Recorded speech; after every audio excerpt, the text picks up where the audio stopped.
Yo soy nativo de un rancho del estado de Guerrero, de una comunidad llamada Metlatonoc. En los años de 1989, decidimos salir a acampar a un hermoso bosque en lo alto de la montaña. En esa ocasión, solo iríamos María, Juan y yo, de nombre Lorenzo. Recuerdo que era el mes de marzo en Semana Santa, casi el día de guardar porque en esas fechas murió Cristo. El clima estaba excelente, bastante soleado y nada de lluvia. Como éramos gente de campo, llevamos víveres suficientes solo para un día. Nuestra vestimenta era la típica en los ranchos. Eso sí, no podía faltar el machete para las víboras y la sal para preparar los frijoles a la hora del almuerzo. De tienda de campaña utilizamos plásticos y lonas, solamente para taparnos del viento en la madrugada. A pesar de ser indígenas del pueblo, no conocíamos la montaña en su totalidad. En ocasiones los más viejos nos tenían prohibido ir a esa montaña, pues la llamaban la montaña de la bestia. Esa era una zona de difícil acceso, pero de ahí se contaban aterradoras historias como esta que me pasó en carne propia.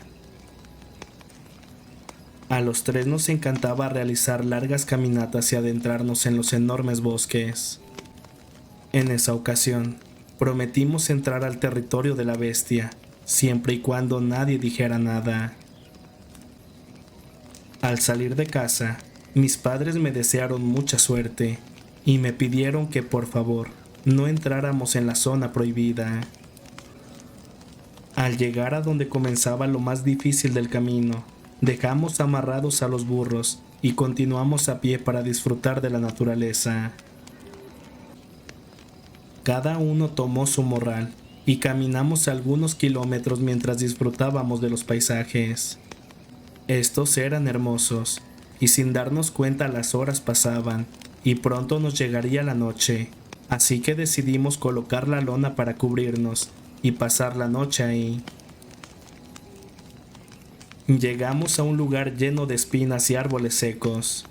La verdad, esa zona no era la ideal, pero teníamos que pasar la noche ahí para el otro día continuar nuestro camino.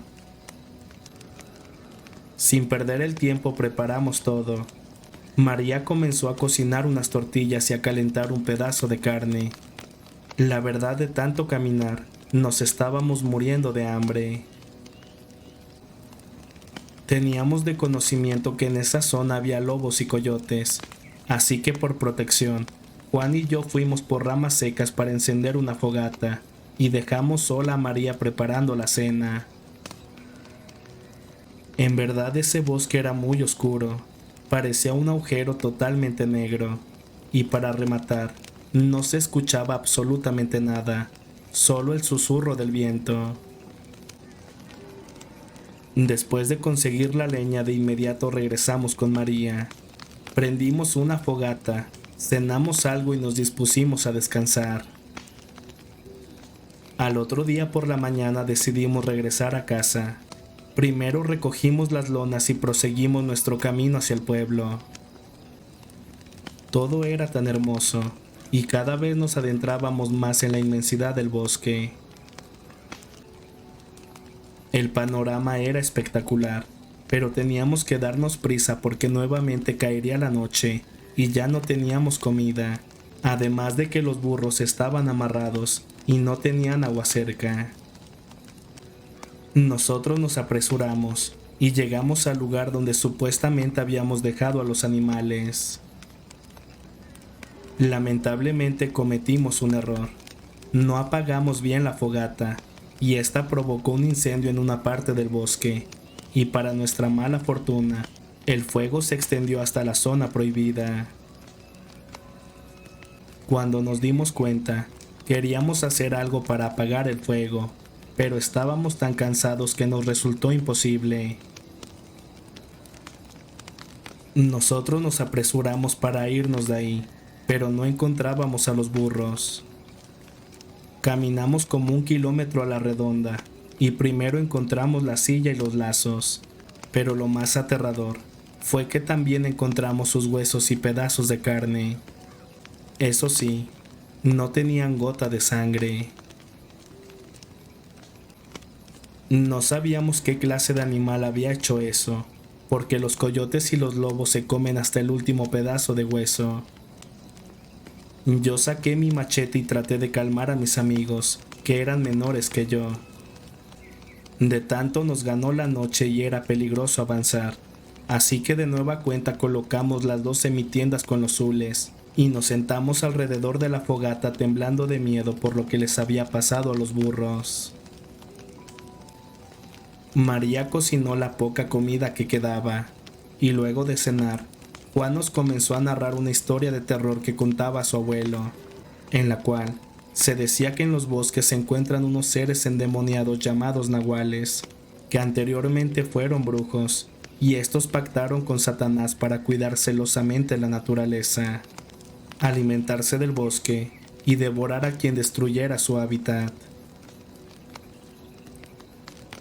Al terminar de contar esto, aseguró que los nahuales siempre se vengarán de quienes los molestan. Nosotros de verdad teníamos miedo. En primera, porque mi abuelo nos mataría por lo que pasó con sus burros. Y en segunda, porque por nuestra culpa se estaba quemando la montaña prohibida.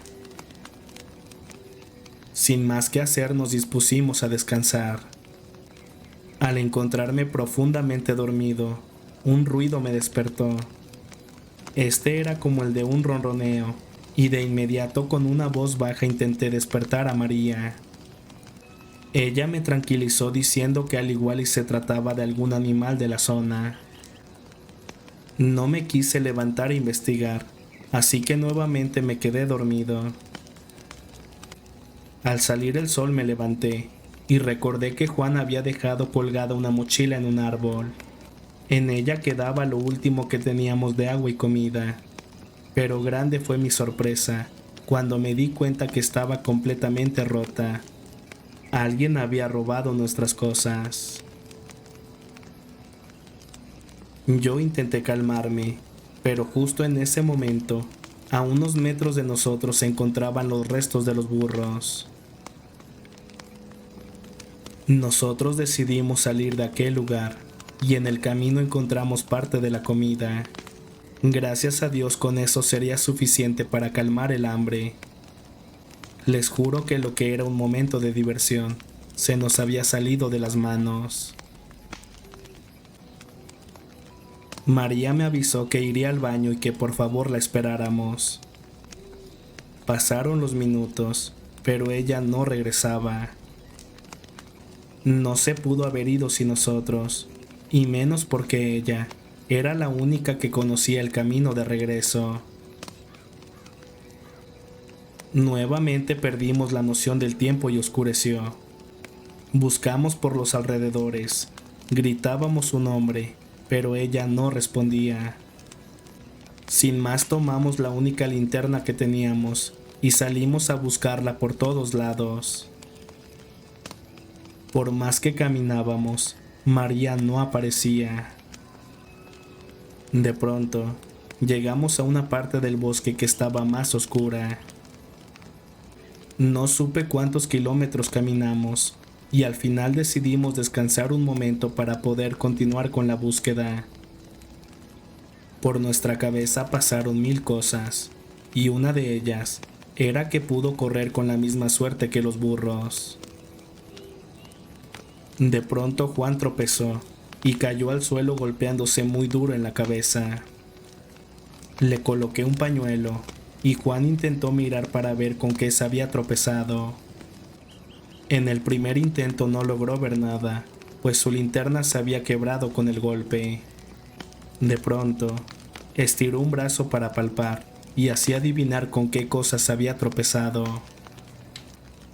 Ambos vimos una especie de bulto. Después alumbré con mi linterna y quedamos aterrados por lo que vimos. Dios mío, allí estaba tirado algo, y era el cuerpo de don Benito, un campesino que tenía días de desaparecido. Incluso en el rancho ya lo dábamos por muerto. Nos quedamos petrificados, pues no podíamos entender qué le había pasado, y mucho menos quién lo había matado. El pobre viejo estaba totalmente desnudo, con sus huesos carcomidos. De pronto a lo lejos se veía una pequeña sombra.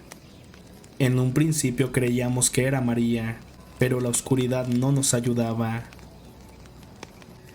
De más cerca sus ojos brillaban tanto que parecía que nos dormían, al grado que no podíamos mover un solo dedo. Estábamos asustados de verdad, y de pronto, esa bestia se hizo presente. Era una mezcla híbrida entre ser humano y animal. Tenía una sonrisa muy siniestra. Su cuerpo estaba completamente lleno de pelo. Su rostro era verdaderamente aterrador, pues parecía un animal anciano, con rasgos muy familiares. Como pudimos salimos corriendo. Sentíamos que nuestro corazón palpitaba tan rápido que se nos salía del cuerpo. Aturdidos corríamos y corríamos, y no llegábamos a ningún lado. Sentíamos que ese ser venía atrás de nosotros. Perdimos la noción del tiempo. No sé cuánto corrimos, y de pronto a lo lejos vimos una pequeña casa. Tocamos la puerta pero nadie salió. Pensando que era el lugar más seguro, rompimos un vidrio y entramos por la ventana. En mi mente me pregunté tantas cosas, entre ellas, ¿qué haríamos con María? No podíamos dejarla sola. Juan histérico me dijo que si quería, me regresara a pedir ayuda, pero que él ni de loco dejaría a María a su suerte. Antes del amanecer decidimos empezar a caminar de nuevo. El tiempo avanzaba, y por más que caminábamos no veíamos ninguna salida. Incluso parecía que caminábamos en círculos, porque siempre llegábamos a la misma casa. Hasta parecía que lo que ahí habitaba no quería que nos fuéramos. Nos encontrábamos histéricos, pero teníamos que controlarnos o de lo contrario, nunca saldríamos de aquel siniestro lugar con vida. Era tan desesperante la impotencia que sentía, que sin fuerzas me tiré al piso a llorar. De pronto, escuchamos que algo trepó por los árboles, y en segundos, sentimos la presencia de alguien. Los árboles comenzaron a sacudirse, y sentíamos un miedo absoluto. Al prestar atención, detrás de unas plantas, salió de nuevo aquel ser infernal. Esa cosa se puso de pie, nos mostró su mandíbula y se abalanzó sobre nosotros. Yo sentí que en ese momento acababa nuestra vida. Juan me gritaba que corriera, pero en ese momento ese demonio lo tomó de una pierna y se lo llevó arrastrando entre los árboles. Para ser honesto, no soporté más y me desmayé. Ya no supe nada de mí. Cuando desperté, estaba en la orilla de la carretera, más o menos a unos 30 kilómetros del pueblo. Mi madre estaba a mi lado. Aturdido le pregunté cómo diablos había llegado ahí. Llorando me respondió que habían pasado 6 meses desde que salí de casa y me estuvieron buscando como locos. Esa misma tarde me llevaron al pueblo, y yo no dejaba de preguntar en dónde estaban mis amigos. Me contestaron que a ellos los habían encontrado en las copas de los árboles completamente desnudos. Lo curioso aquí es que solamente yo me perdí por 6 meses. No sé cómo pasó esto, si clarito conté que solo pasaron 3 días.